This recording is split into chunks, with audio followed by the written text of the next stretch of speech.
Good day.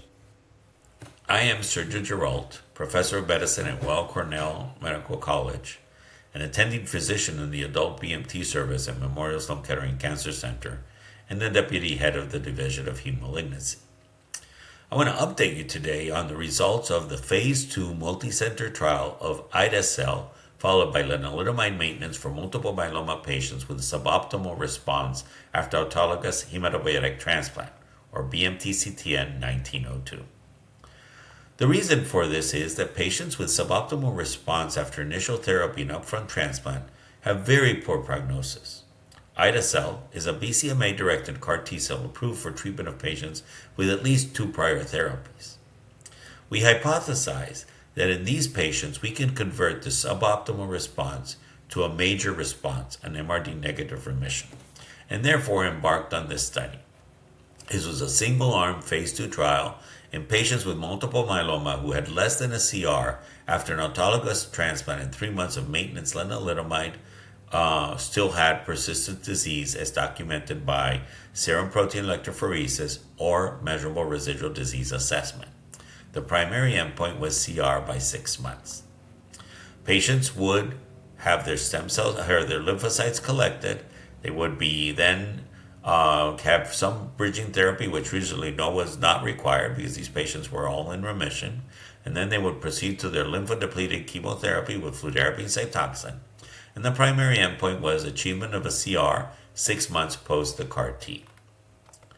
A total of 40 patients were eligible for initial trial enrollment, of which all of them had leukapheresis, but 2 were excluded, one because they decided not to proceed with a out-of-spec product, and the other one because they progressed between leukapheresis and planned lymphodepleting chemotherapy. That means that 38 patients received the CAR T, and of these, they were evaluable. Patient characteristics were similar to all these studies. Median age was 63.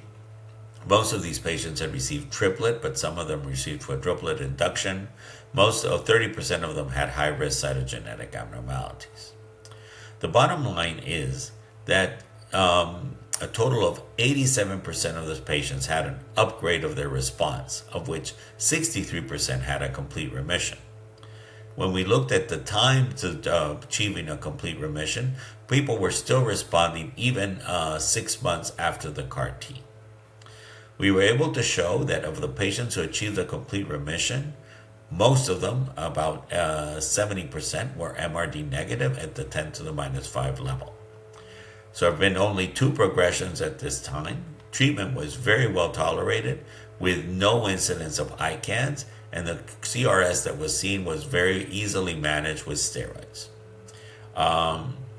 We saw good expansion and persistence, but expansion and persistence did not predict outcomes. And at this time, all patients except 1 are alive, and all of them except 2 are in remission. So what we showed was that ide-cel post-transplant is feasible and safe. We were able to manufacture ide-cel on all patients. CRS was frequent but mostly mild, and no neurotoxicity was observed.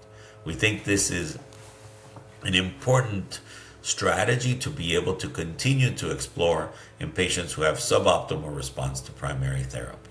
Thank you so much for your attention.